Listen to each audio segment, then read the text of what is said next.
France Maghreb 2. À la une de ce grand forum pour ce vendredi, assassinat de Soleimani, considérez-vous la réponse iranienne à la hauteur des enjeux? On en parle dans un instant avec Audrey Prenesti, Tariq Mami et Farid Tabsamani. Vous, amis auditeurs, auditrices au 01 40 33 9000 pour répondre à cette question. Facebook, France Maghreb 2, Twitter, le grand forum FM2. L'Algérie peut-elle être un médiateur dans la crise libyenne? On voit que ça bouge du côté d'Alger, ça discute. Le président Tebboune, le ministre des Affaires étrangères ont rencontré différents homologues pour essayer de trouver une solution à cette crise libyenne. 37e jour de grève, faut-il savoir terminer une grève? C'est la question qu'on peut éventuellement se poser au lendemain de la 4e manifestation, journée de mobilisation. Est-ce qu'on va vers une fin ou est-ce qu'on va vers une continuité encore plus dure? C'est la question qu'on est en train de se poser au vu des différentes rencontres que le Premier ministre a à faire aujourd'hui avec les syndicalistes. Sans oublier à la fin de cette émission le quiz actu avant 18h. Le grand forum, le LGF, merci d'être avec nous et en direct sur votre radio en ce vendredi. Nous sommes jusqu'à 18h en votre compagnie comme chaque jour, un peu vos yeux et vos oreilles pour vous informer, décrypter l'actualité. Combien chargé encore une fois aussi bien au national qu'à l'international, puisque nous allons parler aujourd'hui tout à l'heure en dernière partie de cette mobilisation autour de la réforme des retraites. Il y a de rencontres aujourd'hui autour du Premier ministre Édouard Philippe. L'âge pivot qui était en question notamment par la CFDT ne semble pas être abandonné. On est un petit peu au point mort, on verra cela en détail tout à l'heure. Nous parlerons un peu de l'Algérie. L'Algérie qui se place en tant que pays médiateur dans une crise politique pour éviter une nouvelle guerre en Libye. On peut le comprendre, l'Algérie qui partage quand même plus de 1000 km de frontières avec ce pays. La Libye, elle a reçu l'Algérie des officiels d'Italie, d'Égypte, qui sont venus en Algérie. Le président turc qui devrait aussi venir rencontrer le président Tebboune. Donc ça s'accélère côté diplomatie, bien sûr, en Algérie. Et puis on va parler évidemment de la situation iranienne avec ces nouvelles accusations, justement, qui proviennent du Premier ministre canadien Justin Trudeau, qui affirme avoir les preuves que l'avion de Ukraine Airlines, qui s'est évidemment s'est crashé donc il y a 2 jours, viendrait d'un missile iranien selon Justin Trudeau, le Premier ministre canadien. On va en parler tout cela avec vos appels au 01 40 33 9000 et cette question aussi que l'on vous pose aujourd'hui: assassinat de Soleimani, considérez-vous la réponse iranienne à la hauteur des enjeux? Vous savez qu'Iran a répliqué en bombardant justement des bases américaines en Irak, et il y a eu un jeu de com, puisque Donald Trump s'est exprimé au lendemain de ces attaques, estimant que tout allait bien et il n'y avait pas eu de blessés ni de morts. Or la télévision iranienne a annoncé 80 soldats tués. Voilà, donc un petit peu sur ces dernières informations, ces dernières nouvelles que l'on va développer au cours donc de cette émission avec, pour nous accompagner aujourd'hui, Audrey Prenesti. Comment ça va, ma Audrey? Bonjour Christophe et bonjour à tous les auditeurs. Bonjour. Ça va super bien. Comment ça va? Ouais, bien? ça va. Bon, ouais. Le temps est pas super, mais on garde la pêche quand on est là. De toute façon, je l'ai toujours dit. Absolument. Ouais. Et ton collègue aussi à côté? Eh oui. Bonjour. Il est à l'heure en plus. Je suis présent. Ouais. Farid Tabsamani, comment ça va, mon Farid? Très bien, merci. Et toi, Christophe? Très très bien, ravi de te voir. Pareillement. Ça caille un peu en moto?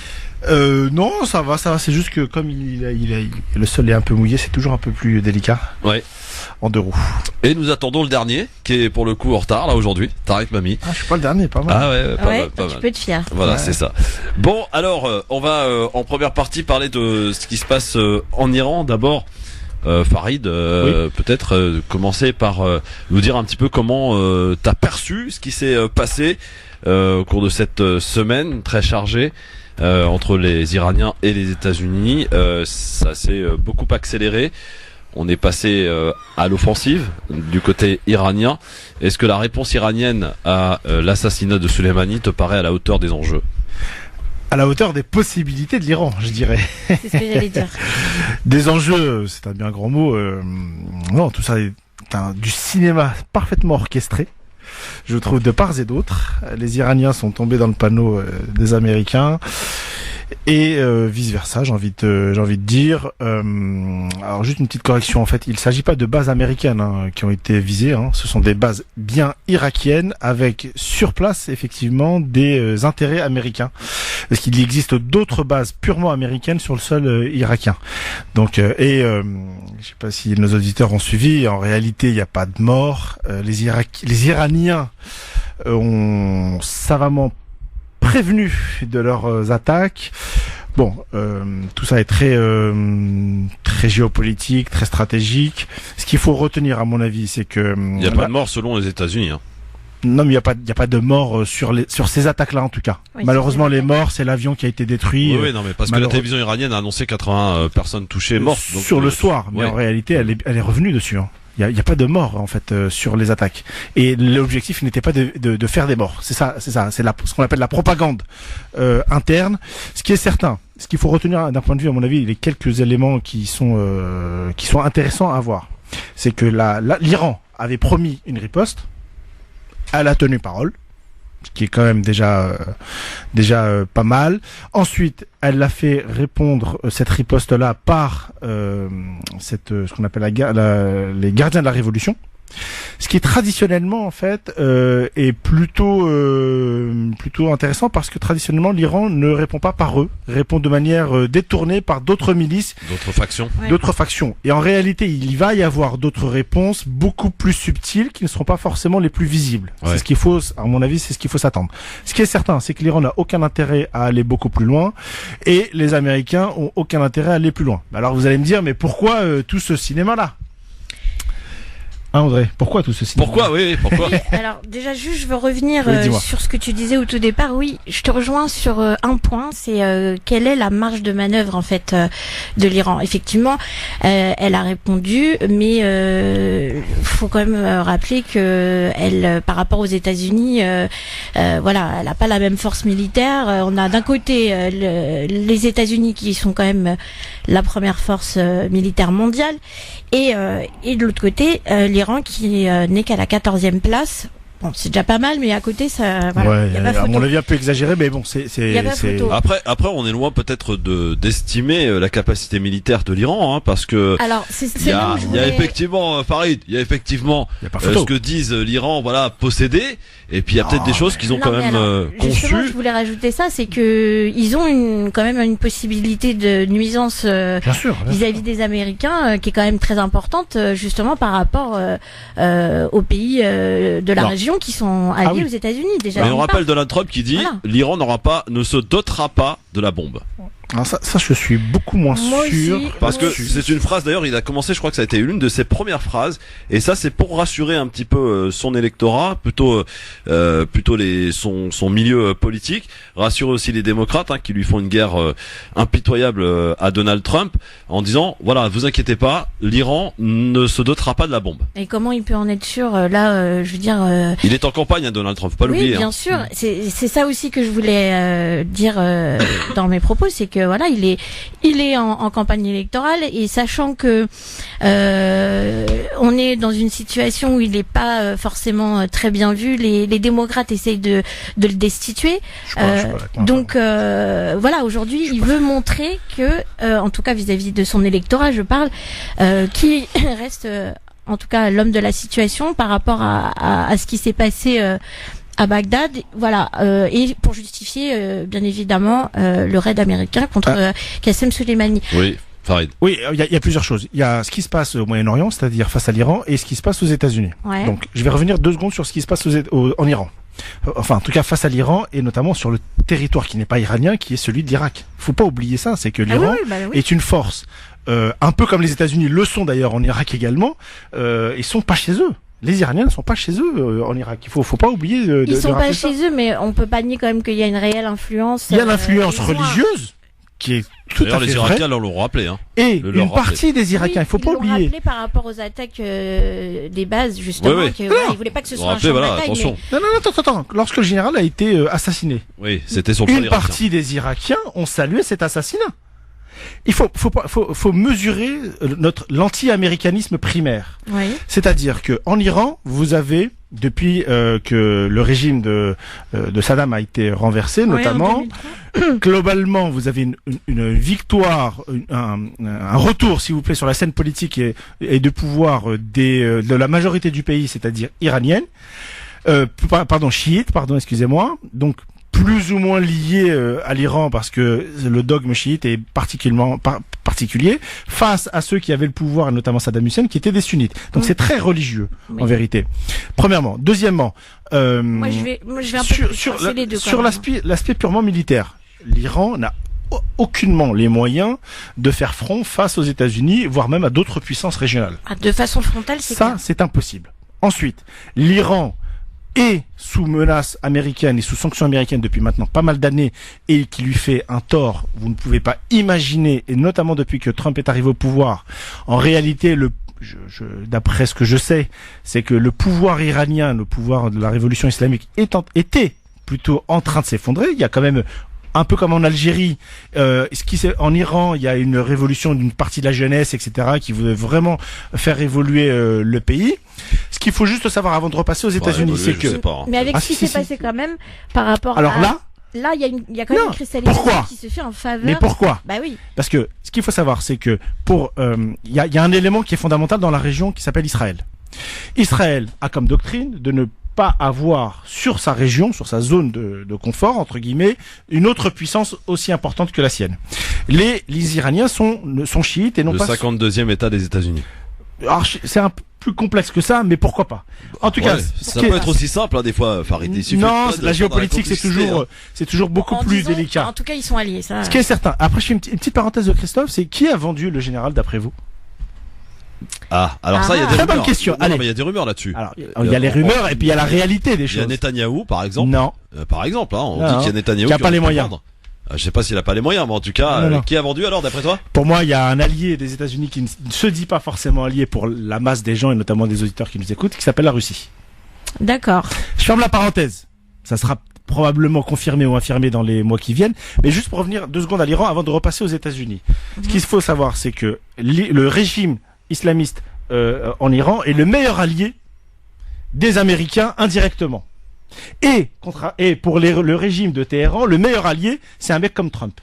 C'est que ce qui s'est passé, c'est que le pouvoir en Iran allait s'effondrer parce que pour les gens qui connaissent l'Iran, qui vont sur place, économiquement, c'est la catastrophe depuis que les États-Unis ont décrété que plus aucune goutte de pétrole ne serait vendue à l'extérieur. Et justement, ils misaient là-dessus pour exactement. À part le instabilités. Qatar qui finance pour différentes raisons, qui finance le régime de Téhéran, les réserves financières de Téhéran, en fait, étaient très faibles.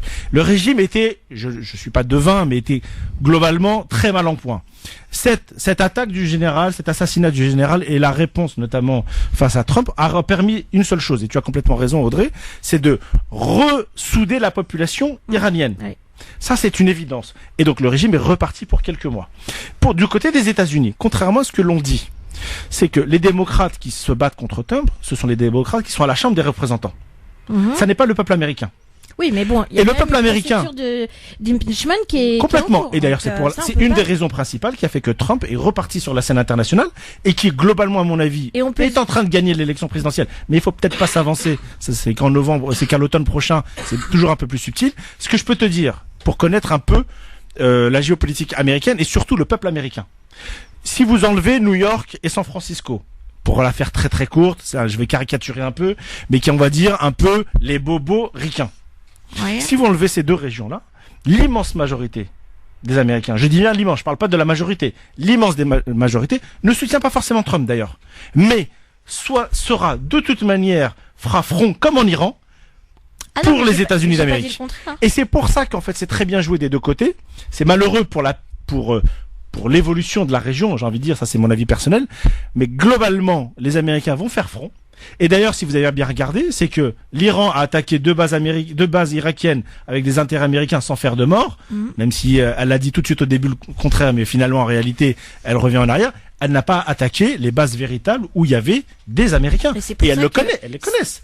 Premièrement. Et deuxièmement, Trump, dans sa déclaration de presse tout de suite après, quand on voit les déclarations de Trump, globalement, il est retombé en température. C'est-à-dire que aucune des deux parties n'a intérêt à faire de la surenchère.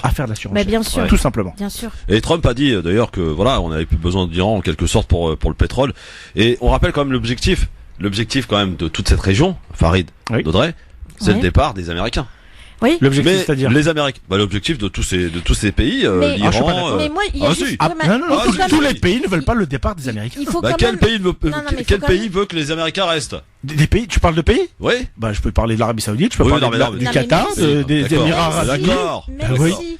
Même si Donald Trump a enlevé ses troupes en Irak, il les a pas enlevés. Non, il les a pas enlevés. Non, mais j'ai dit même si, faut quand même rappeler que, il a des, des bases tout autour, il a quand même envoyé un renfort assez conséquent dans la région. Donc, mais ceux qui pensent que les Américains vont quitter la région sont bien naïfs. Moi, j'y crois pas non plus. Ça n'existe pas. Juste pour une autre parenthèse, les Américains se sont appuyés sur les Iraniens pour faire le travail en Syrie. Faut pas oublier ça. Oui, c'est-à-dire que tout ça c'est un peu du cinéma à mon sens, parce que justement ils sont alliés de temps en temps. Alors ils l'annoncent pas, faut pas se mentir. Il y a toujours des entremetteurs tels que potentiellement la Russie. Mais la réalité, c'est que vous avez une puissance qui, on peut appeler ça comme on veut, mais qui aujourd'hui est présente. De toute façon, on sait quand même que la Russie, elle est alliée avec les États-Unis. C'est pas un secret. Pour beaucoup de gens, en fait, ils pensent le contraire. Il y a beaucoup de gens qui pensent réellement. Mais c'est fini qui pensent réellement. La guerre froide, tout ça. Non, mais en fait, bon, est-ce que j'ai 2 minutes, Christophe, ou pas? Pour faire pour de la géopolitique ou pas? Tu rappelles? Alors, on fait que ça tout à l'heure. Non. Alors du coup, au-delà de cette région-là, en fait, ce qu'il faut considérer, tout à l'heure Audrey l'a dit, c'est que la première puissance militaire mondiale, ça reste les États-Unis. Mais j'ai envie de vous dire tout simplement, la première puissance mondiale tout court, ça reste les États-Unis d'Amérique. Oui. Qu'on le veuille ou non. C'est clair. Pourquoi? Parce qu'en géopolitique, en fait, vous vous basez sur un certain nombre de leviers. C'est le levier naturellement militaire, le levier financier, le levier économique, le levier diplomatique. Ouais. Sur tous ces éléments-là, vous avez des tas de pays qui sont parfois soit des leviers économiques, soit diplomatiques, soit un de chaque, mais jamais l'ensemble.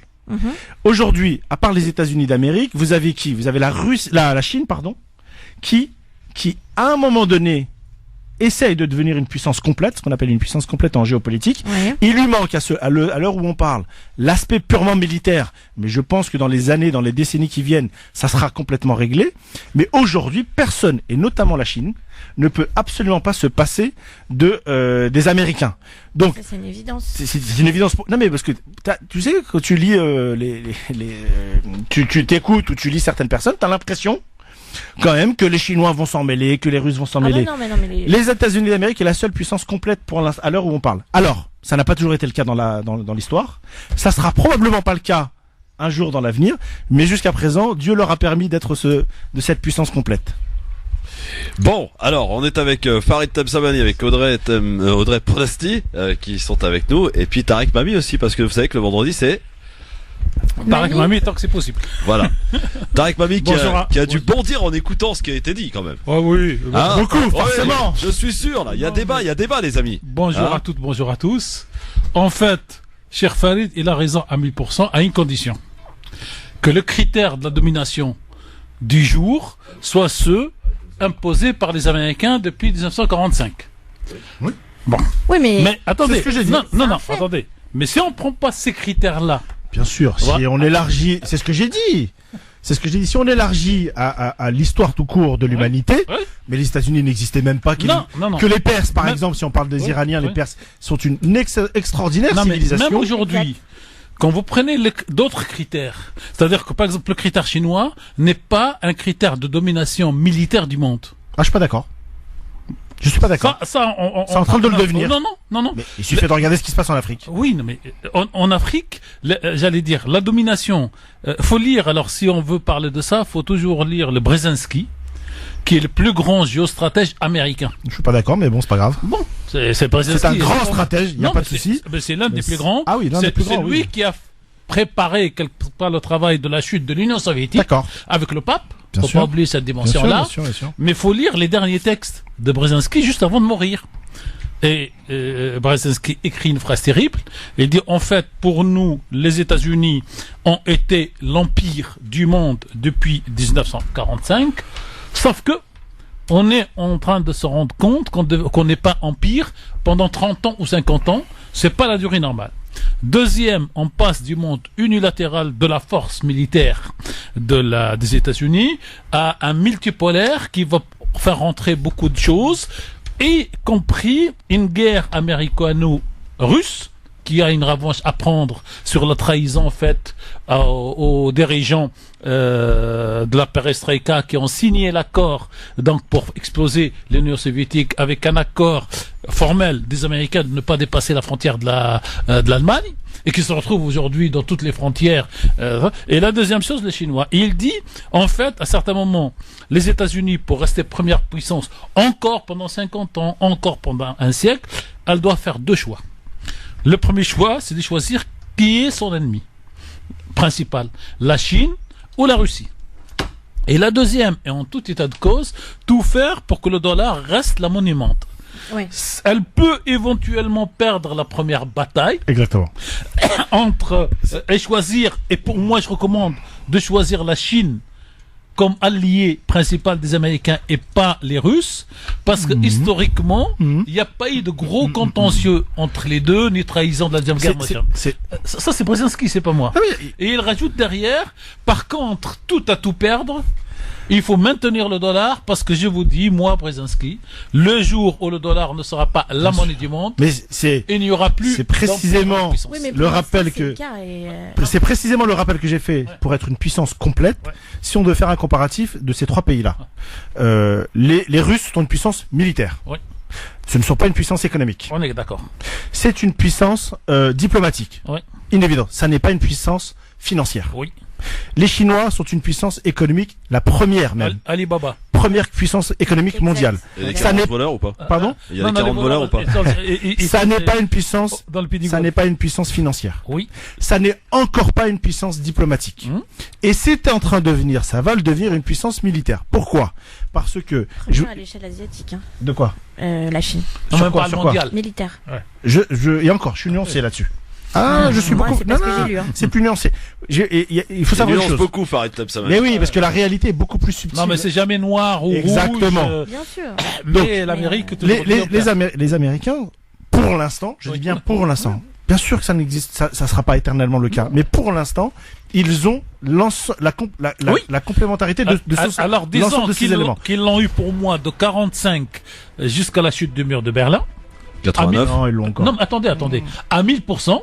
Oui. Ils l'ont dégradé petit à petit. Bien sûr. Depuis 89 à ce jour. Ça, c'est complètement vrai. Et je peux dire ici que cinéma ou pas cinéma, scénario ou pas scénario, les missiles iraniens constituent un tournant dans cette puissance que personne n'a osé toucher, même pas avec une pierre, depuis Pearl Harbor. Donc il faut toujours regarder sur le... Il y a de la symbolique. Il y a de la symbolique. Par rapport aux frappes, par rapport à la pub. En Irak. Par rapport à la pub. Oui. Ah ouais, cher Audrey. Et voilà.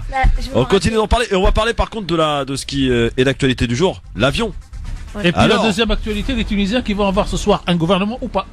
Oui.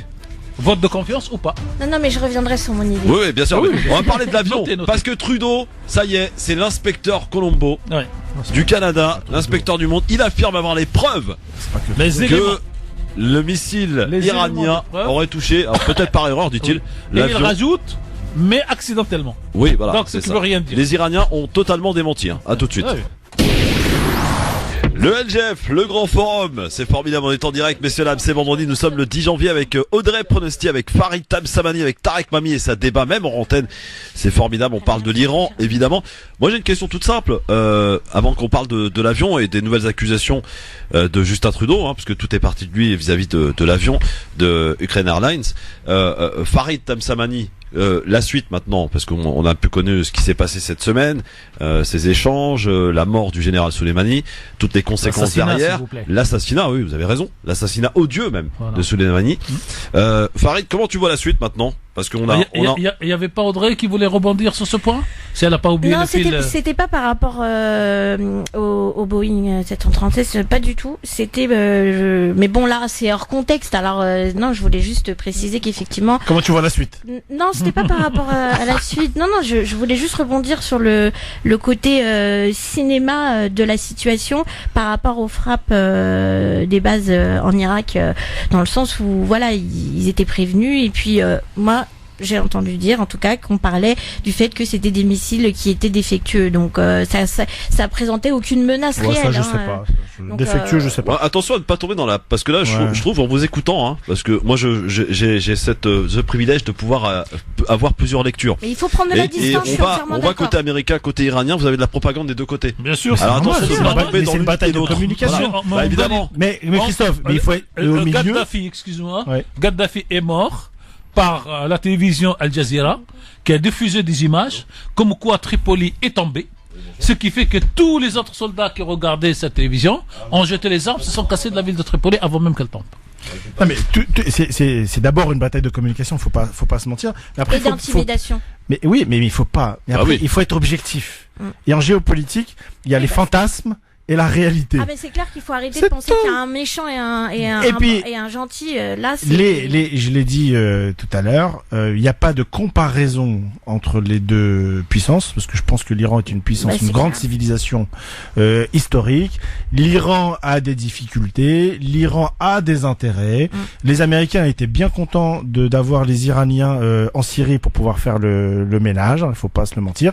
Parfois l'Iran, c'est pas forcément dit parce que ça n'a aucun intérêt pour sa population, parce que la propagande interne doit dire que les Américains c'est le grand Satan, mais parfois ils sont alliés des Américains sur certaines choses, en Afghanistan et en Irak et en Syrie et en Irak au début. Exactement, que les Iraniens sont également alliés des Américains pour les la géopolitique. Mais bien sûr, non, parce que à écouter certains, donc Christophe parlait de lecture, tu sais, moi j'ai la semaine dernière, je crois que c'était la semaine dernière, où certains parlaient de troisième guerre mondiale quasiment, de déclencher, etc. Bon, et moi j'ai sur le ton de la boutade naturellement, je respecte les gens qui pensent n'importe quoi naturellement, mais ce que je veux dire c'est qui pensent pas comme toi, on va dire.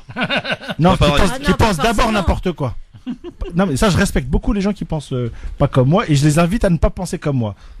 Franchement au plus profond de moi-même, j'espère toujours avoir tort. La difficulté c'est que malheureusement en tout cas sur ces sujets-là, c'est beaucoup plus nuancé qu'on le croit. C'est tout simplement ça. Maintenant, tu m'as posé la question, Christophe, de comment je vois la suite, Farid. La suite, je pense qu'il va y avoir des intimidations. Les Iraniens vont frapper. Là où on vont essayer plutôt. Alors, c'est plus des attentats comme dans les années... Non, là, on les attend pas. Là, on les attend pas, pardon, effectivement. Oui. Ouais, je pense vous savez, ils ont attaqué notamment en Arabie Saoudite des zones pétrolières. Je sais pas si vous vous souvenez, ils ont attaqué par Yémen. Voilà. Bon, c'est ce genre de type d'attaques qui ont un impact financier et économique sur les alliés des États-Unis, jamais directement les États-Unis. Ils vont essayer peut-être... Vous savez, c'est compliqué d'attaquer des Américains sur la planète. Pour celles et ceux qui voyagent un peu, le passeport américain, en fait, il est très surveillé. C'est-à-dire que les Américains ont la capacité d'aller chercher n'importe qui de leurs ressortissants, n'importe où sur la planète, même lorsque vous pouvez être n'importe qui aux États-Unis. Ce qui n'est pas la puissance de n'importe quel autre pays, y compris de la France. Donc c'est pour vous dire que ça va être compliqué. La France, elle lâche son Carlos Ghosn qu'elle a utilisé pendant des années. Oui, qu'elle considère pas forcément comme un Français d'ailleurs. Oui. D'ailleurs, c'est un arabe français quoi. Oui, mais tu as raison, Farid. C'est vrai que le passeport américain, ne serait-ce que pour aller aux États-Unis, faut voir le questionnaire qu'on te demande de remplir quoi. Il te demande tout, même tes mots de passe et tout le bazar. Hein. Ouais, enfin il y a d'autres pays qui sont aussi durs que ça. Israël, l'Inde, l'Australie. Bon, mais en tout cas, ce qui est certain, c'est que l'Iran va essayer de répondre, que Trump va s'en servir continuellement pour sa campagne électorale. Tu l'as parfaitement dit. Alors, avec le risque que ça puisse se retourner, parce qu'en vérité, les Iraniens vont faire quoi? Ils vont monter la puissance petit à petit. Ils vont essayer d'intimider. Et sauf que cette intimidation, à l'heure où on parle, en tout cas, on sait absolument pas si elle va servir dans un sens ou dans un autre. Soit elle sert, ce qui à mon avis sera le cas, la réélection de Trump, soit elle va aller trop loin et dans ces cas-là, elle va desservir la réélection de Trump. Ce que vous n'aviez pas dit la semaine dernière, où vous étiez beaucoup plus ferme, où vous disiez... Non, j'ai donné les deux hypothèses. Pour moi... La semaine dernière, non. C'était, il a fait ça, il a gagné l'élection. Mais pour moi, oui. Okay. Pour moi, il a gagné l'élection. Alors, tu ne crois absolument pas, toi, que les tirs qui ont atteint les bases en Irak par l'Iran n'ont pas fait de victimes, selon toi? Parce que on voit très très mal Donald Trump pouvoir dire devant les Américains qu'il y a eu des victimes suite à une de ses décisions. T'imagines les répercussions? Il aurait perdu l'élection là. Par exemple. Mais de toute façon, si c'était le cas, il serait obligé de riposter. Alors. De deux choses. Non, mais la propagande, ils peuvent faire quelque chose qu'ils maîtrisent très bien, c'est-à-dire le mensonge. Les morts, il y en a eu, on ne sait pas combien, 1, 2, 10. Les blessés, il y en a eu beaucoup. Mais sur les terrains et par la discipline... Sont-ils américains? Non, mais en tout cas, je ne sais pas s'ils sont porteurs... mais ça, c'est une bonne question. Alors, je vais répondre à la bonne question. Oui. Les Américains, on voit des gens qui ne sont pas américains sur le théâtre de combat pour se battre. Okay. Attendez. S'il meurt... C'est un peu contradictoire. Non, mais c'est pas contradictoire. Vous avez des contrats. On dit qu'il faut qu'il quitte le pays. Ça suppose que les Américains sont présents. Non, les Américains sont présents. Les citoyens américains. Oui, bien sûr. Mais une grande partie des gens qui se battent sous le drapeau américain sont pas forcément américains. Ne sont pas porteurs de la nationalité au moment où ils se battent. D'accord, pas de souci. Ils l'obtiennent après coup, s'ils sont blessés, s'ils sont morts ou s'ils ont réussi leur mandat. Juste une chose, Christophe. Donc, dans ce cas, est-ce qu'on a tué des Américains ou pas? La réponse juridique, non. Oui, la réponse de fait, l'important, c'est de savoir si Trump considère que c'est des Américains ou pas après. Non, parce que les Américains, ils utilisent les mercenaires. Et il peut dire qu'il n'y a pas eu d'Américains morts. Cher Mamie a raison. En réalité, c'est aussi une manière de détourner la chose. Mais pour moi, l'impact de la propagande, que ce soit la propagande américaine et la propagande iranienne, n'est pas la même. Oui. Pourquoi? Parce que les Iraniens font de la propagande, naturellement, comme les Américains. Ils peuvent mentir dans leur propagande. Oui. C'est-à-dire que si on découvre, comme ça sera le cas notamment sur les 80 morts qu'ils ont soi-disant annoncés, que finalement c'est pas 80, mais c'est que quelques-uns, etc., il n'y aura pas d'impact forcément sur leur population interne. Et dire, on a tué 80 personnes. Ils ont l'habitude de mentir. L'impact serait chez Trump, Farid, c'est ce que je suis en train d'expliquer. Par contre, il dit qu'ils sont pas américains. Par contre.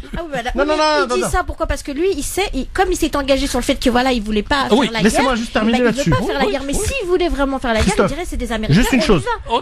Trump dit il n'y a pas de mort américain. Oui. Au-delà de la subtilité. Tout va bien, quoi, mais si dans sa propagande, on s'aperçoit à un moment donné dans les jours qui viennent que finalement il y a au moins un mort américain avec passeport américain. Là, c'est chaud. L'impact dans la société américaine ne sera pas le même que dans la société iranienne. Évidemment. C'est ça le problème. C'est là où je voulais te faire venir, Farid. Bien sûr. Parce que il s'agit d'une décision que lui seul a prise. Et c'est pour ça, Christophe, qu'à mon avis, mais ça n'engage que moi, je suis pas en secret des dieux, c'est qu'à mon avis, il n'y a pas de mort américain sur ces passeports américains. Exactement. Et c'est pour ça que Trump se permet d'aller jusque-là, parce qu'il sait qu'il n'y a pas le risque. Il y a un truc qui s'appelle le mensonge. Vous vous rappelez les preuves des armes chimiques en Irak. Ce mort-là sera déclaré non pas mort dans la base, mais mort, parce que vous savez, les Américains en Afghanistan, quand il y a des opérations talibans, ils nous sortent qu'il y a eu 20 soldats américains morts dans un tank qui s'est renversé. Et en fait, les militaires savent qu'ils sont pas morts dans le tank ou qu'on les rapatierait, je sais pas, dans la base, mais que on peut pas dire il y a une attaque des talibans qui a réussi. Christophe, je voulais juste rebondir. Et puis il y a pas d'autopsie dans l'armée américaine. Il est mort. D'accord. Non, je voulais. Et le patriotisme veut que les parents ne demandent pas l'autopsie. Audrey. Sur ce que tu disais tout à l'heure sur le fait que Trump avait pris sa décision seul. Certes, il a pas tenu compte du Congrès. Donc voilà, on sait qu'il y a cette situation en ce moment qui est pas très favorable pour lui, mais il a quand même été conseillé par son secrétaire d'État à la Défense, Mike Pompeo. Donc quand même, je sais que ça reste. C'est lui qui décide quand même. C'est lui qui décide. Mais en même temps, là, je fais faire l'avocat du diable. Ça reste quand même le président, et en même temps, il est dans son droit de réagir comme ça. Oui. Depuis les attentats du 11 septembre, le Congrès a perdu de son pouvoir. Non. Le président américain a tous les pouvoirs, sauf d'engager ce qu'on peut considérer comme un engagement de guerre sans l'aval du Congrès. Oui, mais et la discussion, est-ce que tuer Soleimani, non, toujours. Mais la discussion, est-ce que tuer Soleimani est un acte de guerre ou pas? Ah bah ça c'est encore une autre question. Non, mais c'est pour ça qu'il peut se permettre de tout faire en disant avoir tué Soleimani n'est pas truc. En tout cas, par rapport à la situation depuis le 11 septembre, le Congrès a quand même perdu de son pouvoir. La guerre d'Irak a été la guerre d'Irak avant le 11 septembre. Non, la guerre d'Irak. Je parle du pouvoir du Congrès. La guerre d'Irak est autorisée par le Congrès américain. Ne dites pas n'importe quoi, Audrey. C'est pas ce que j'ai dit. Oui. J'ai juste dit que c'est pas ce que j'ai dit. Non mais s'il avait voté non. Comme dans d'autres pays, comme en Angleterre. Par exemple, en Angleterre, le Parlement a voté contre. Mais c'est pas ce que j'ai dit. Bon, d'accord, allez-y. Non, mais je disais juste qu'en fait, Trump, là, je fais l'avocat du diable, encore une fois. Trump, il a pris cette décision. Il n'a pas le pouvoir juridiction. Oui, il l'a fait. Mais il n'a pas. Oui, non, il n'a pas le droit. Est-ce que je peux dire quelque chose là-dessus, Audrey, et Monsieur Chermami et Christophe, c'est quoi? C'est que Trump est président des États-Unis. Oui. Comme vous le savez. Ça nous a pas échappé. Hein. Le mandat est relativement court, même que 4 ans. Et même lorsqu'il est réélu, finalement, ça fera pas beaucoup, finalement. C'est dans excellent. l'histoire. Pour la démocratie, c'est excellent. Mais ce qu'il faut savoir, c'est que j'ai pas dit que c'était une bonne décision. Les États-Unis, comme des pays comme la France d'ailleurs, sont des structures étatiques lourdes.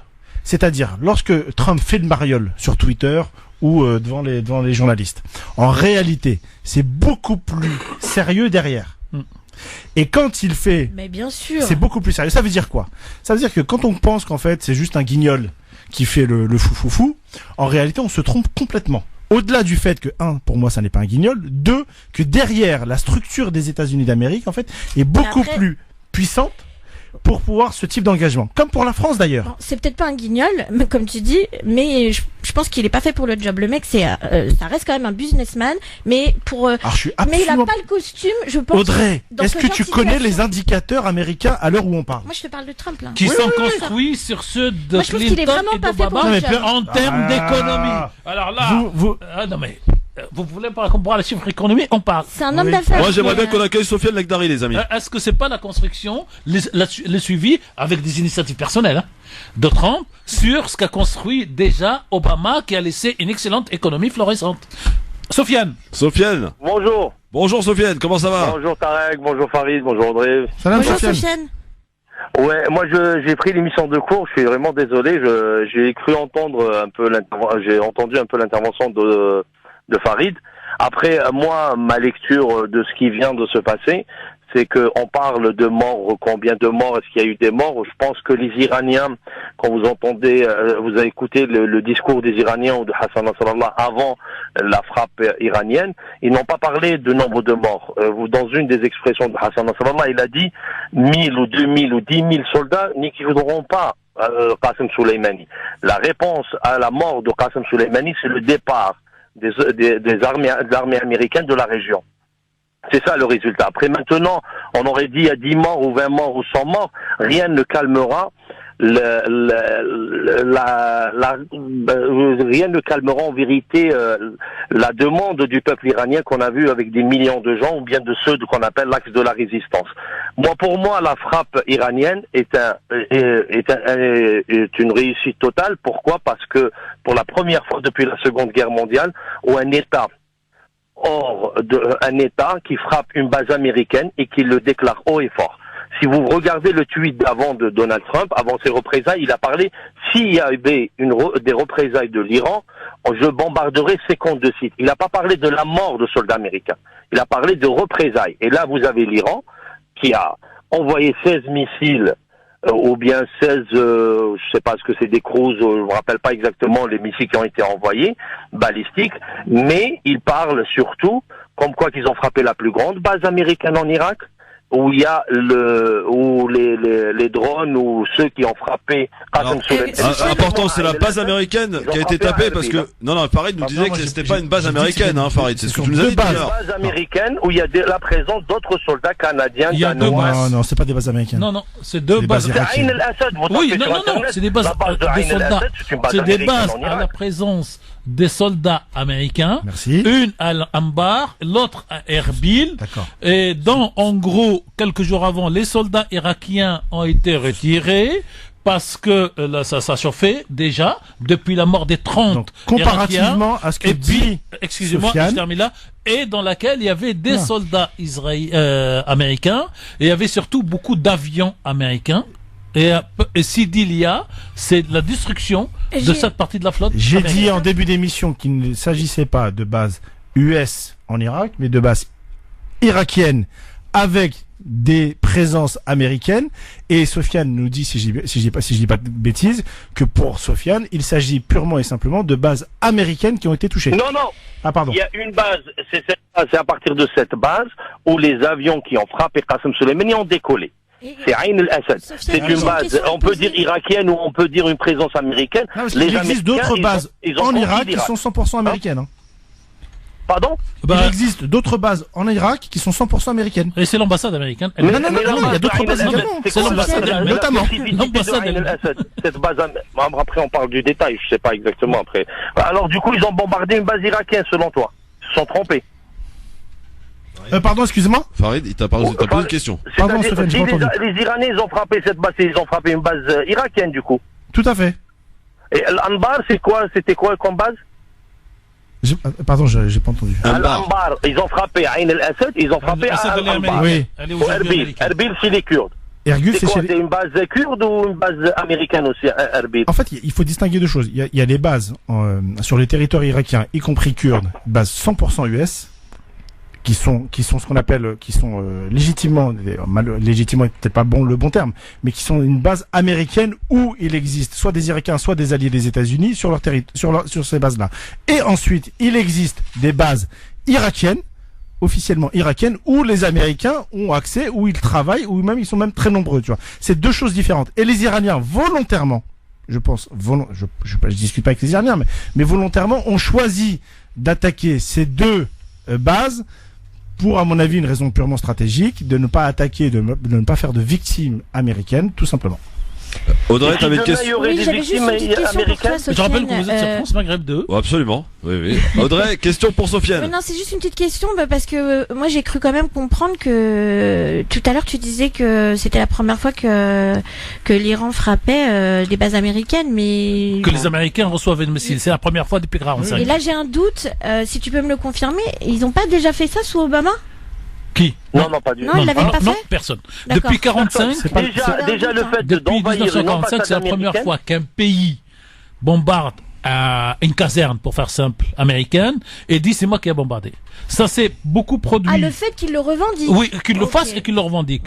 Par contre, il y a eu en Somalie des dizaines d'attaques contre les sites, mais personne ne revendique, et les Américains disent ça doit être les Iraniens, mais on n'a pas la preuve. Exactement. Le mode opératoire iranien, traditionnellement, n'est jamais frontal. Voilà. Oui. Sofiane. En fait, ils n'assument jamais l'affrontement. Sauf que cette fois-ci, ils l'ont bien assumé. Exactement. C'est ce que j'ai dit en début d'émission. Okay. C'est que c'est la première fois que ce sont les gardiens de la révolution qui répondent. Les CGRI, là. Exactement. C'est la toute première fois, et que c'est pas la réelle réponse, en mon avis. Et en même temps, Farid, il faut pas oublier que les Iraniens n'ont pas été attaqués au sein de l'Iran, ils ont été attaqués soit en Irak. On a parlé d'une confrontation entre l'Iran et les États-Unis par proxy, par groupe interposé, que ce soit hier, par exemple, l'intervention d'un général iranien.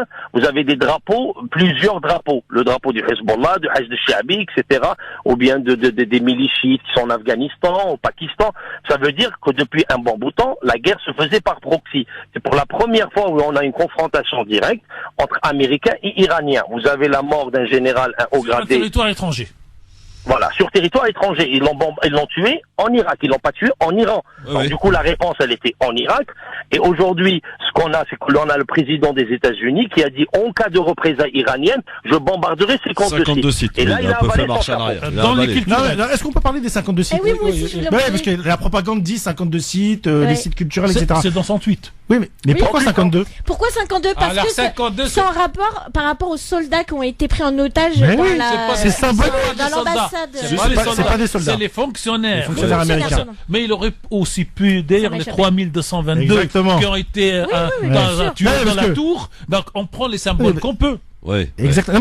Donc ça veut dire qu'il a un peu de culture, ce président. Mais s'attaquer par contre à des sites culturels, ça il a pas le droit de le faire. Ça c'est. Il a fait marcher. Mais non, mais c'est symbolique de ça. Les 52, c'est la symbolique. Sofiane, comment tu vois la suite pour finir? Il n'a pas trouvé 52 sites militaires. Exactement. La suite, il faut compléter par la mer et la belle-mer. Sofiane Lakhdari, comment tu vois la suite? Est-ce que ça correspond avec ce qui a été dit? À sa femme, il n'a pas pu. Moi, la suite, avant le 3 novembre 2020, les États-Unis devront quitter le Moyen-Orient. C'est un truc bizarre. Attends. Il a dit...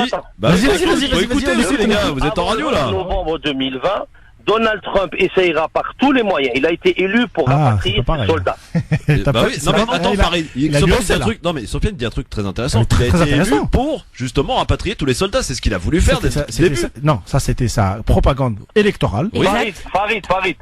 Moi, il a été élu. Tout ce qu'il a fait comme propagande, il a réussi. Pour le moment, il a fait ce qu'il avait promis ses électeurs. C'est vrai. Aujourd'hui, Donald Trump, on sait pertinemment qu'un État profond américain ne voulait pas qu'il fasse ce qu'il voulait faire.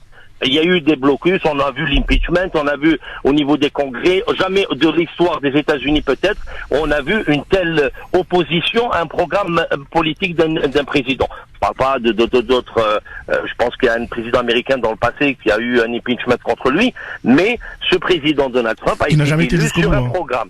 Aujourd'hui, il va aller vers ses électeurs en novembre 2020 pour leur expliquer ce qu'il a accompli, ce qu'il n'a pas accompli. Oui. Donc, attends, Lagdar, voilà. Lagdar, dis-moi si je me trompe. Sofiane, pardon, excuse-moi. Lagdar, c'est son nom. Voilà, désolé. Toutes mes excuses. Sofiane, t'as dit, il va essayer de quitter le Moyen-Orient avant le 3 novembre ou il va quitter le Moyen-Orient avant le 3 novembre? Lui, tout dépendra il y a un conflit à l'intérieur des États-Unis. Il y a le Pentagone et l'État profond américain ne veut pas sortir les soldats tant qu'on n'a pas assuré la sécurité de l'État d'Israël, de la seconde deuxième État des États-Unis dans la région. Aujourd'hui, il a essayé par ce coup à pousser les Iraniens de venir négocier un nouvel accord nucléaire comme grand titre, mais en vérité, c'est la sécurisation de l'État d'Israël. Chose qui ne l'aura pas. Il n'y a pas que ça sur la région. Je termine juste mon raisonnement, après je te laisse terminer. Juste, aujourd'hui, lui, il va sortir, il avait comme projet de sortir du Moyen-Orient.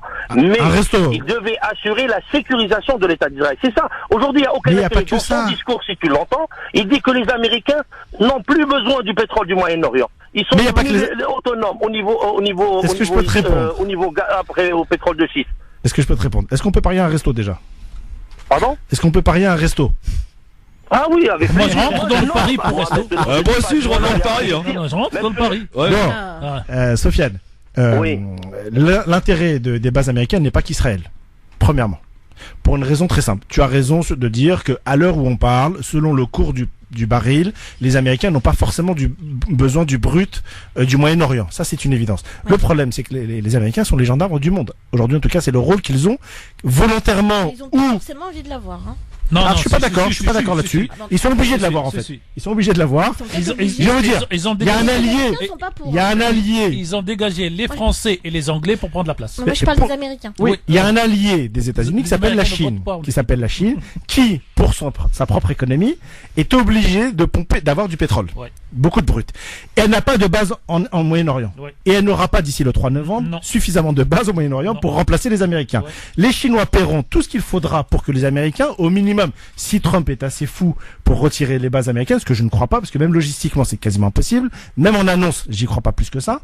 La réalité c'est qu'en fait... C'est quoi le pari là? Parce que j'ai la pub. Le pari, si je dis pas de bêtises, Sofiane nous a dit qu'il va essayer de retirer des bases américaines du Moyen-Orient. Il n'a pas dit d'Irak. Il a dit du Moyen-Orient. Et moi je précise... Et moi j'ai dit non. Non, moi je précise de Syrie et d'Irak. Pas du Koweït, pas des Émirats, pas d'Arabie pour être clair. En Irak et en Syrie. Moi je suis d'accord avec Cheikh Mami. Comment? En Irak et en Syrie, c'est fait automatiquement. Automatiquement maintenant. Moi, je vous dis tout de suite. Aujourd'hui, vendredi 10. Ils ne resteront pas en Irak. Mais moi, je parle de Trump en tant que président des États-Unis. Disons. Lui, dans son programme isolationniste. Il y a des mots que j'aime pas utiliser, mais ils vont se retirer de ce qu'on appelle l'arc chiite. Irak, Syrie, un peu Afghanistan et forcément Iran où ils n'étaient pas, mais ils vont pas se retirer de l'axe sunnite, c'est-à-dire Émirats, merci, Émirats, Koweït, merci Sofiane, Arabie Saoudite, pour d'autres raisons stratégiques. Bon, je choisis le resto, Sofiane. Bon, allez, salut les gars. C'est quoi le pari? Salut Sofiane. Moi, je fais le pari qui se retire de l'axe chiite. Moi, je fais le pari qui se barre, moi. Et il se barre de l'axe, non, pas de Moyen-Orient. Pas de Moyen-Orient. Le grand forum, mes amis, on est là. Oui, avec Tarek Mami, avec Farid Tamsamani, avec Audrey Pronosti. On a pris beaucoup de retard sur le timing que j'avais prévu, mais en même temps, quand vous êtes là, forcément, il y a du retard. Hein. Ça s'éternise évidemment beaucoup. Je voulais qu'on parle de l'avion quand même. Et c'est une accusation qui fait l'effet d'une bombe, si on peut dire, une accusation gravissime. Hein. Alors c'est quand même une demi-accusation. Attendez. On va y venir, mais cette accusation, elle a été quand même formulée par le Canada et son Premier ministre, confirmée par le Royaume-Uni et les États-Unis. Oui. Une certitude pour ces pays. Et là, c'est pour ça que je dis quand même c'est une accusation grave, parce qu'il parle d'une certitude. C'est un missile sol-air qui est à l'origine de la catastrophe aérienne de mercredi en Iran. 176 morts. 178. Voilà, bon, ça... Oui, non mais c'est pour dire oui. Bon. Et vous rajoutez la chute de la phrase. Un missile tiré par erreur. Oui. Donc ce qu'on veut prouver, c'est deux choses. L'incompétence de cette armée iranienne qui dit qu'elle a balancé les vrais missiles, qu'elle a tout touché, qu'elle n'a rien perdu, tout ça. Ils mentent, c'est des incompétents. Et deux, regardez le drame moral. Je vous rappelle juste que l'avion qui est tombé en Égypte, je sais pas si les Français ou si les Russes, que l'avion de la Malaysia qui sont tombés il y a 4 ans, à ce jour, l'enquête n'a pas dit comment ça s'est passé. Alors que quand c'est l'Iran, en 3 minutes, on a réglé le problème. Mais, alors, j'apporte des précisions. Pardon, Farid. L'enquête s'annonce longue et difficile quand même. Ce matin, le bureau d'analyse organisme français annonce l'envoi de représentants en Iran dans le cadre de cette enquête. Une 50aine d'experts ukrainiens sont arrivés dès hier à Téhéran. Le bureau canadien de la sécurité des transports a accepté une invitation iranienne à se joindre à l'enquête. Et plus surprenant, des agences américaines de la sécurité de transport annoncent qu'elle va aussi participer. Une foule de spécialistes internationaux s'apprête donc à analyser les éléments disponibles, à commencer par les enregistreurs de vol, les boîtes noires des Boeing ukrainiens. Voilà. D'ici là, au moins 2 thèses sont envisageables, celle des autorités iraniennes qui écartent fermement le tir de missiles. Le numéro 1 de l'aviation civile iranienne l'a redit ce matin. Et puis, il y a cet autre scénario qui prend forme depuis hier, de source occidentale, celui d'un tir de défense anti-aérienne, potentiellement par erreur. Rappelons que la catastrophe a eu lieu dans un moment de tension extrême, quand même. Une petite précision. Après les tirs de missiles iraniens sur des sites américains. Et deux petites précisions techniques. Elle ressort de la bouche d'un expert suisse. Et vous savez que la Suisse, elle est l'ambassade qui représente les intérêts américains en plus.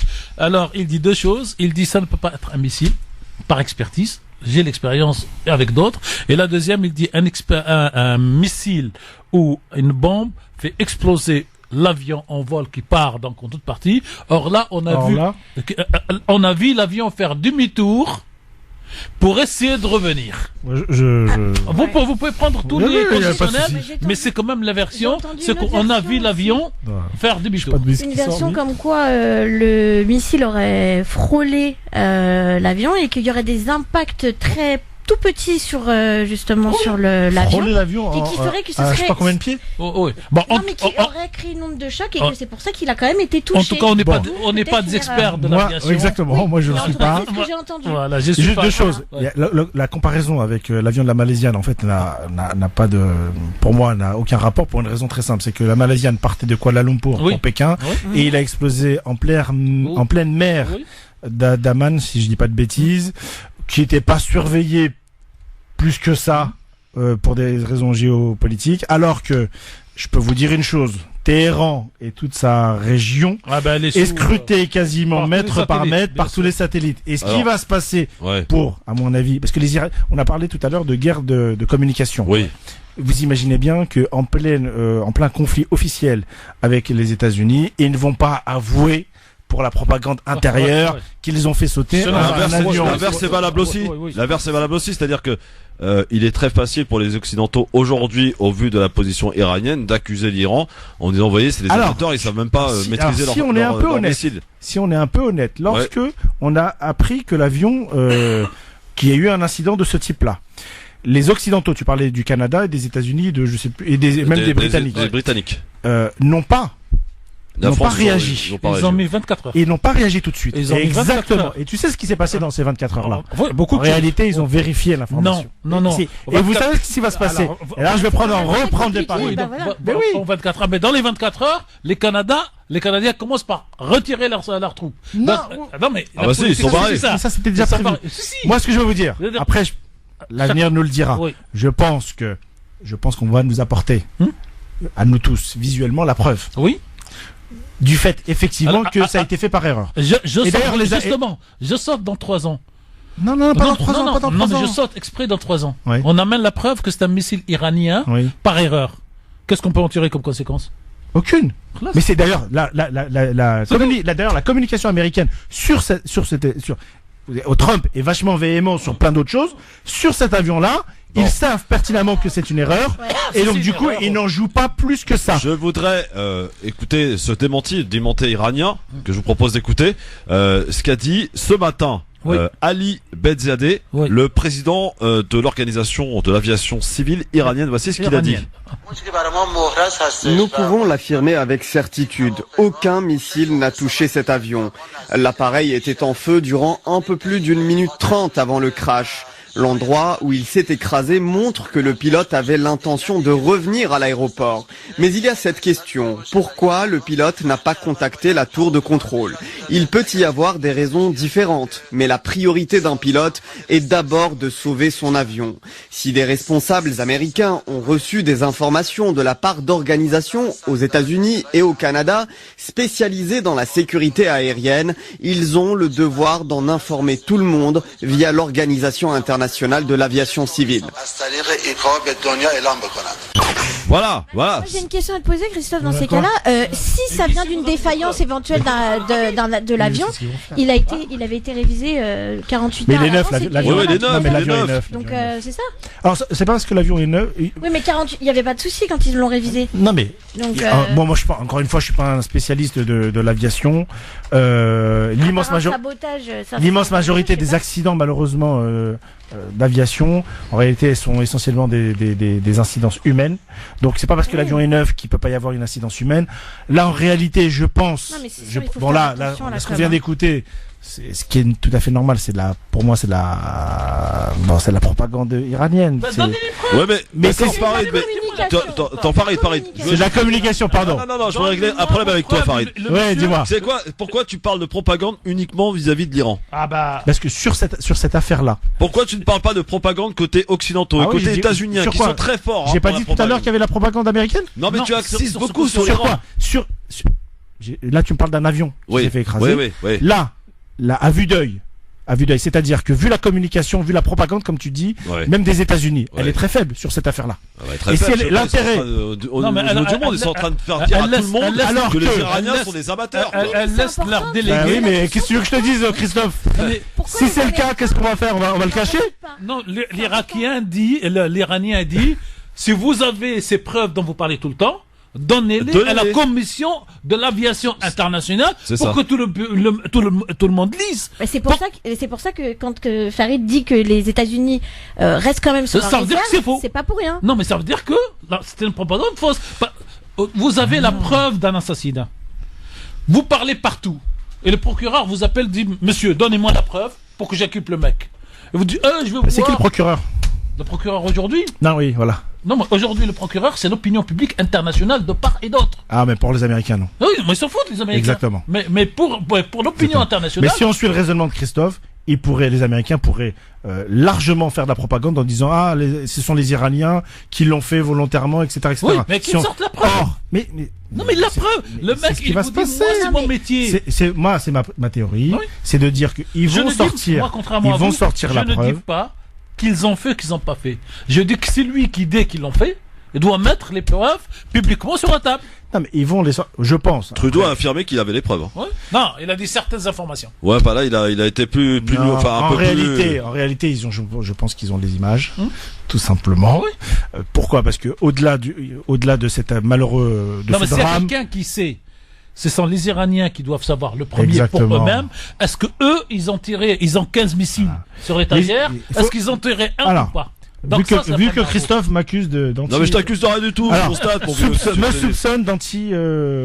d'impartialité. Non, de pro-américain. Justement. Non, pro-américain. Moi, je suis absolument pas pro-américain. Ni... T'as le droit. Non, mais je le suis pas. D'accord. Je le suis pas. J'essaye juste d'être le plus objectif du monde.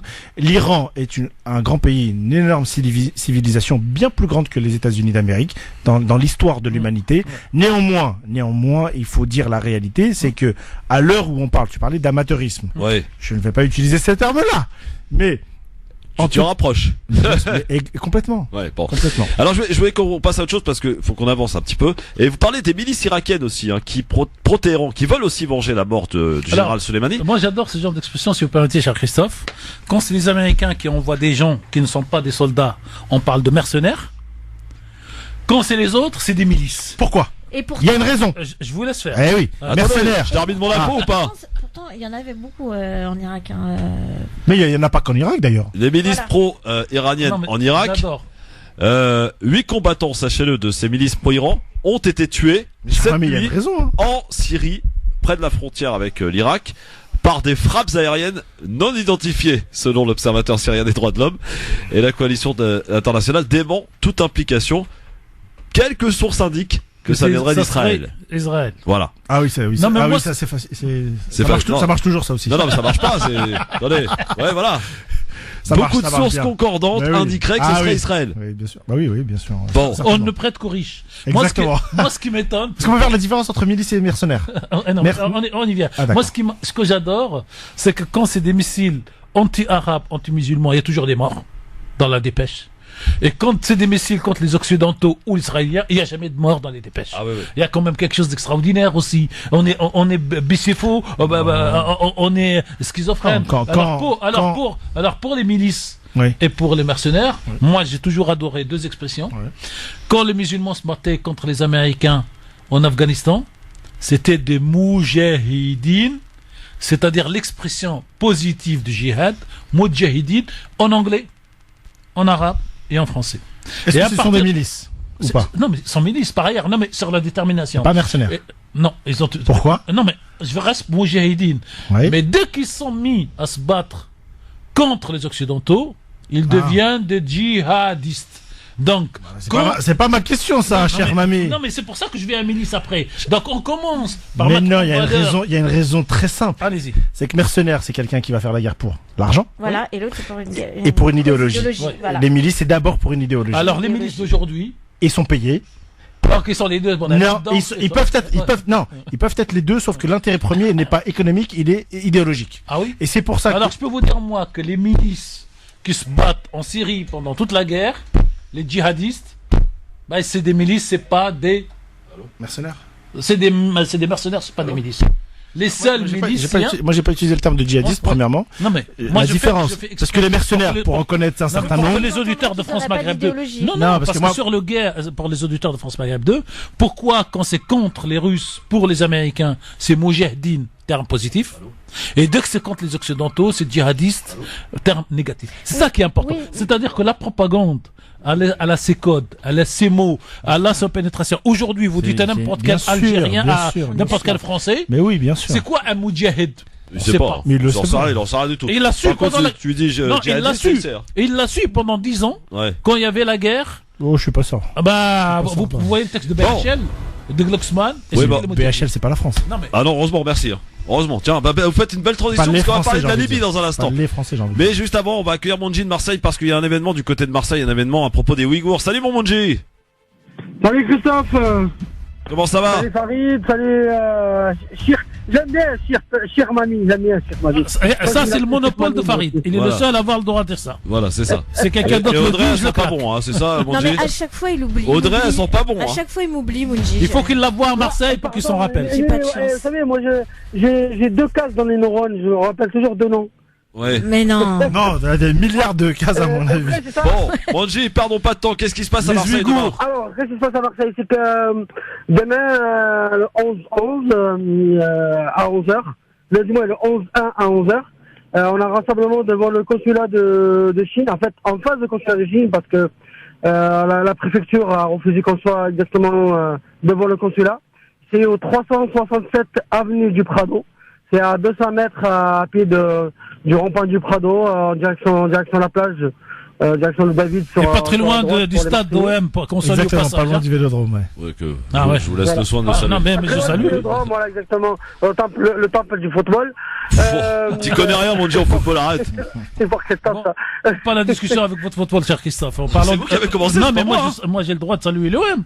Mais vous n'avez pas le droit de critiquer. Donc, comment ça, j'ai pas le droit? Non, mais après, dans l'émission sport, moi, j'ai salué parce qu'on parle de Marseille, des Ouïghours. Oui. Et que c'est important ce que fait Mongi demain. Je vois pas le rapport entre l'Olympique de Marseille et Ouïghours. Parce qu'il y a plein de gens qui vont au stade et après ils vont au Ouïghours, ou l'inverse. Alors, écoutez, voilà, c'est pas loin du stade de Vélodrome, effectivement, cher Mani. C'est à 11h pour dénoncer ce qui se passe actuellement en Chine avec les comptes de la honte, les comptes de redressement, comme ils appellent ça. Et en demandant à tous les Marseillais et les gens qui sont pas très loin de se joindre à nous, parce que c'est vraiment très important d'alerter l'opinion publique sur ce qui se passe en Chine. Ouais. Et que je veux juste rappeler aux détracteurs, je rappelle juste que la Chine c'est un impérialisme comme les autres, et ceux qui se doutent encore qu'ils aillent voir ce qu'ils font en Afrique. Voilà. Bon, je peux rajouter quelque chose, Mongi, que vous ajoutez à votre agenda? Pardon? Je vous rajoute quelque chose que vous mettez à votre agenda.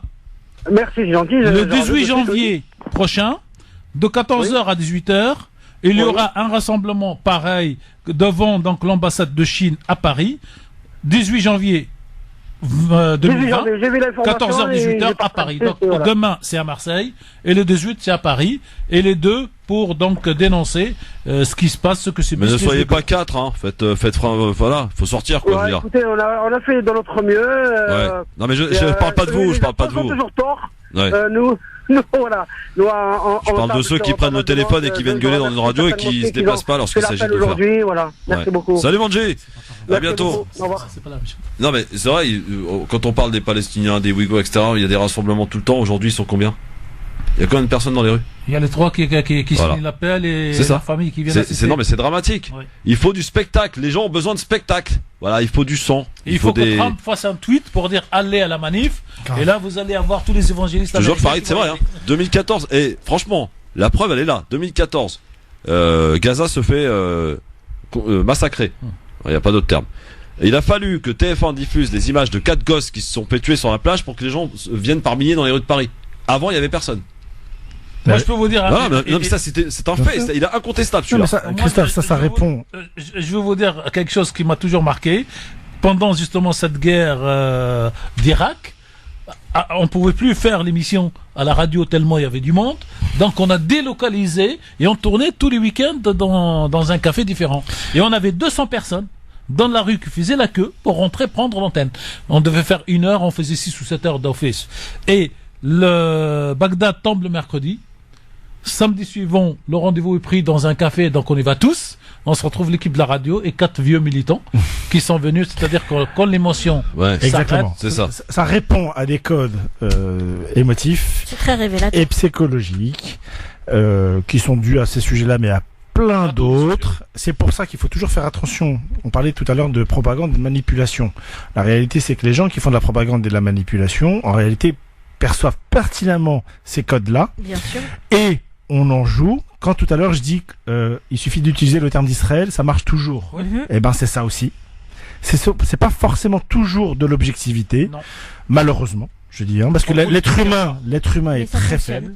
Mais ça fonctionne toujours. Il suffit de parler d'islamophobie pour être certain que les gens vont se réveiller sans même savoir de quoi il s'agit derrière ou quoi que ce soit. Bref. Moi, j'ai une petite question à Christophe, par contre. Qu'est-ce que j'ai fait, moi?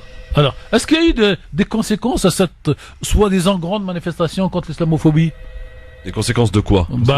Des conséquences pratiques, un rassemblement, un parti, une association. Pour l'heure, non. Pas à ma connaissance. Pas à ma connaissance. Après, je suppose que beaucoup de personnes œuvrent à essayer de travailler et construire. J'imagine bien qu'il y a beaucoup de bonne volonté. Mais pour l'instant, à l'heure où nous parlons, il n'y a rien de concret. Mais c'est peut-être encore un petit peu frais. Voilà, ça fait 2 mois, ce rassemblement. On est le 10 janvier d'ailleurs. C'était le 10 novembre dernier, si je ne m'abuse. 2 mois, voilà. Donc peut-être qu'il faudra encore un petit peu de temps.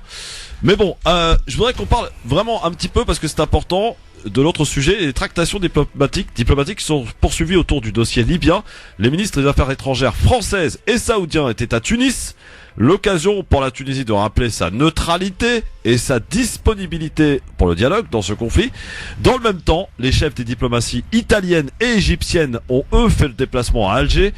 Autre pays dont les autorités ont récemment changé, vous le savez, l'Algérie veut une solution politique chez son voisin et surtout pas d'ingérence étrangère, et elle s'oppose à toute intervention étrangère donc dans le pays avec lequel elle partage quand même 1000 km de frontières. Même si elles ont condamné les violences répétées, leur refus d'une solution militaire, les autorités algériennes ont été discrètes sur le dossier libyen en 2019, notamment du fait du contexte interne.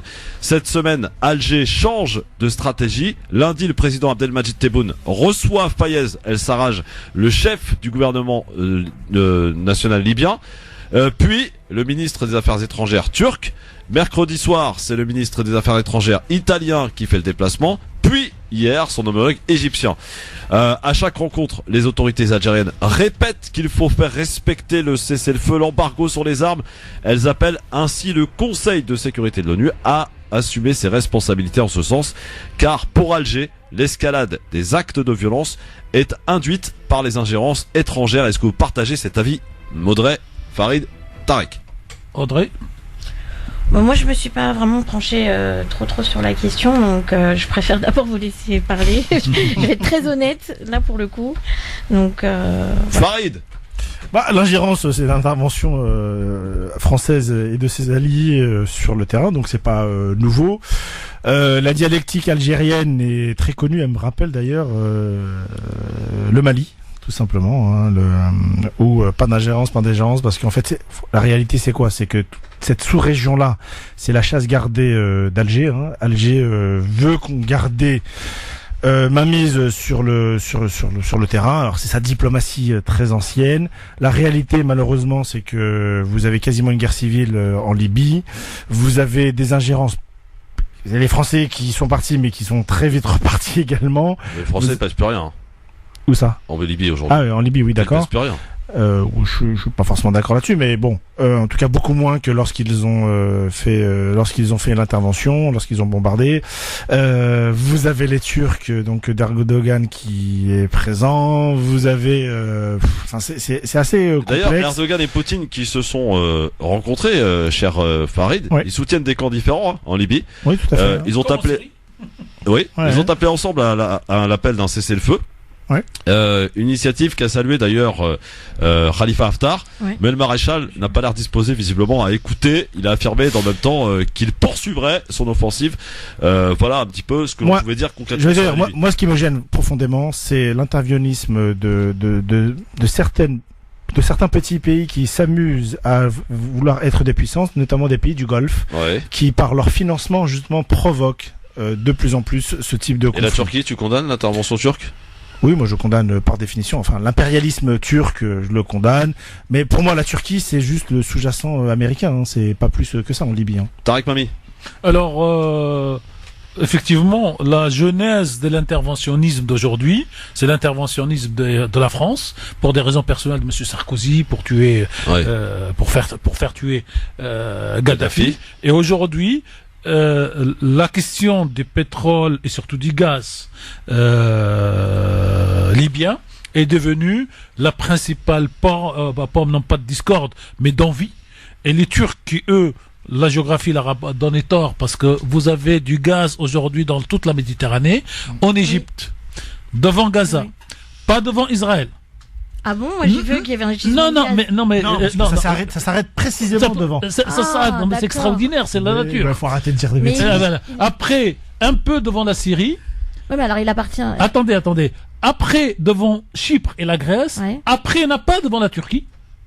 Et une grande partie côté libyen.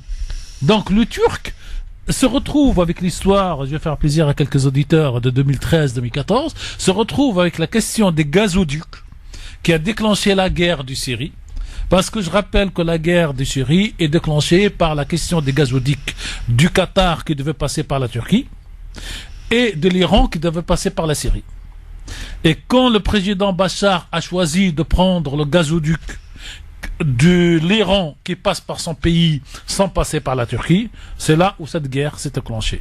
Et aujourd'hui, on peut dire que Poutine, c'est 2, Erdogan 1, comme un match de foot, parce que Poutine, il a récupéré le premier gazoduc Iran-Syrie, et il récupère le deuxième gazoduc Turquie-Russie, et Erdogan a quand même marqué un point extraordinaire en disant, il récupère le gazoduc russe, alors qu'il a perdu le gazoduc du Qatar.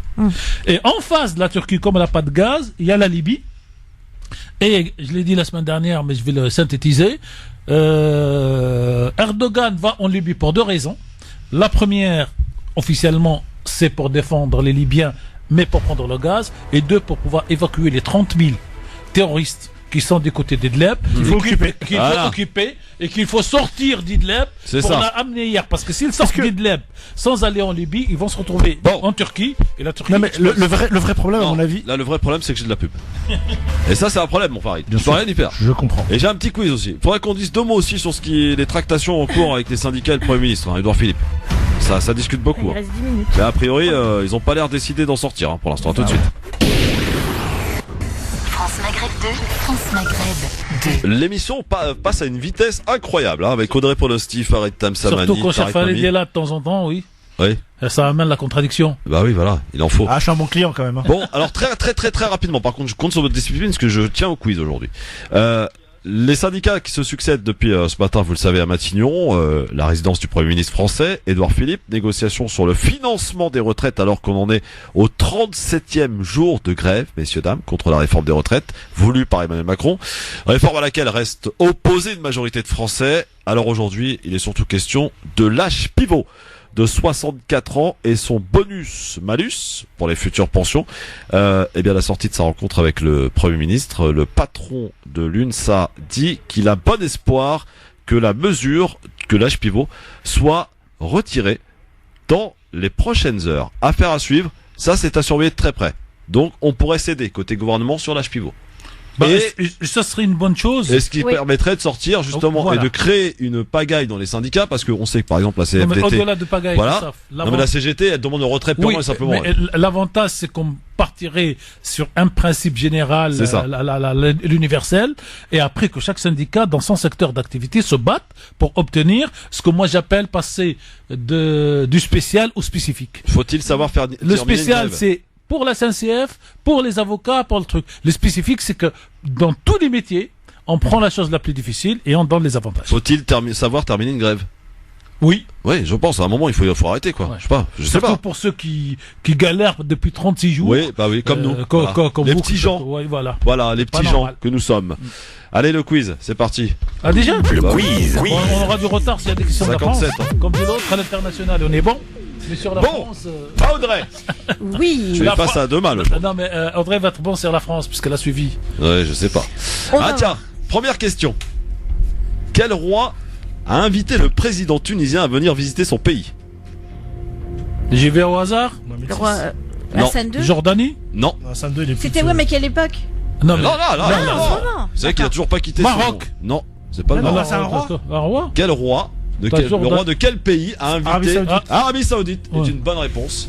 Le roi d'Arabie Saoudite a invité Kais Saïed à venir visiter son pays. En fait, j'ai pas dit tout de suite l'Arabie Saoudite. Vous savez qu'il est toujours pas sorti de la Tunisie, Kais Saïed. Et il a pas de passeport.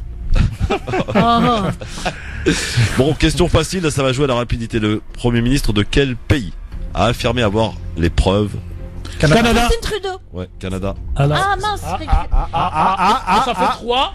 Parce que, vous la donnez à qui vous voulez, mais les 3 ont été dit. Quel ministre? Oui. Quel Premier ministre? Quel Premier ministre? Donc vous avez donné le nom, et nous on a dit Canada. C'était quoi la question? Non, la question exacte c'est le Premier ministre de quel pays? Donc on a avoir les preuves. Autant pour moi, mais alors comment ça marche? Que le bowling ukrainien a été abattu.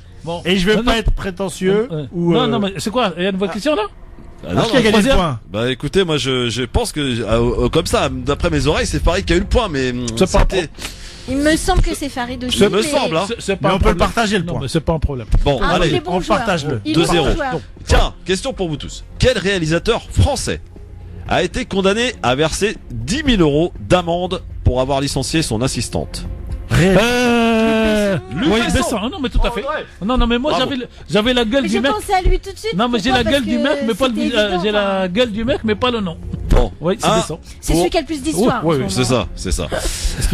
Ça, c'est pour Tarek, j'en suis sûr. Affaire des écoutes. L'ancien président Nicolas Sarkozy va passer au tribunal. Écoutez ma question. Le 22 octobre avec son avocat. Bon, c'est quoi la question? C'était la question. Il sera jugé pour corruption, mais quel mois il m'a donné? Le 22 octobre. Du 5 au 22 octobre, exactement. Ah non, mais là, c'est plus de la rapidité. Alors attention, là, c'est pas la rapidité. Ça, c'est la lecture. 1 pour Tarek, 1 pour Audrey, 2 pour Farid. Dernière question. Quelle chaîne de magasins va verser 46 millions de dollars? Qui a dit Ikea? Oui, Farid. Ouais. Et pourquoi? Il y a pas une commode, mais un meuble qui peut tomber sur un salarié. Sur un enfant de 2 ans. Exactement. Et cet enfant est mort. Hein. Ah oui? Ah oui, il est mort. Ça a chuté. Et Ikea est condamné donc à verser 46 millions de dollars. Ça se passe aux États-Unis. Victoire de Farid Sabani. Alors, si les gosses coûtaient 46 millions. 46 millions de dollars. Je vais juste demander aux Américains de verser la même somme pour chaque gosse irakien, 500 000, qui ont été tués par l'embargo dans la bouche de Madame Albright. Hors sujet, puisque ça n'est pas les États-Unis d'Amérique qui versent 46 millions, mais une chaîne suédoise. C'est Ikea. Non, mais ça s'est passé aux États-Unis, c'est tout. Je sais, mais des fois, faut se moquer de l'éthique.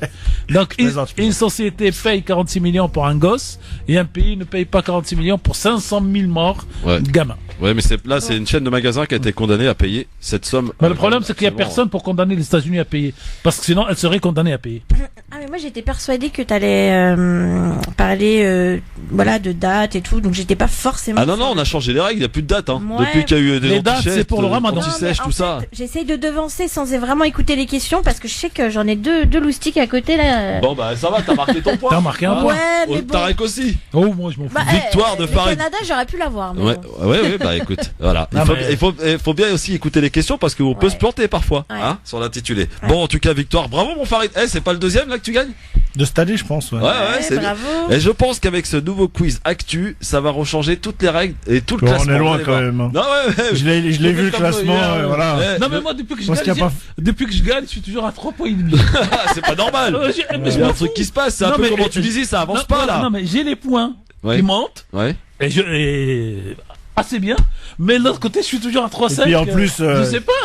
Quand notre frère Gamal va revenir, à mon avis, tout ça c'est plié. Bon, merci à tous et bon week-end. Et on souhaite par avance une nouvelle année aux Berbères qui passe en 1970. 5 secondes pour dire que les Tunisiens sont toujours en cours de vote dans leur assemblée. Mais à quel instant je vous parle, on n'a pas l'information si le gouvernement passe ou passe pas. Parce que si ça passe, c'est un petit soulagement, on verra dans quelques mois. Et si ça passe pas, l'économie tunisienne va recevoir demain 3 nouveaux coups de bâton sur la tête. Ouais. Donc je disais les Berbères sont dans le turfu, 1970. Ils vont passer. Et demain soir, ils fêtent leur fête à la mairie de Paris. Ah oui. Et la bonne nouvelle, c'est que c'est notre DJ à nous, DJ Nabil, qui va animer la soirée à la mairie de Paris. Absolument. Faut le faire quand même. Ouais, c'est bien. Vive les élections.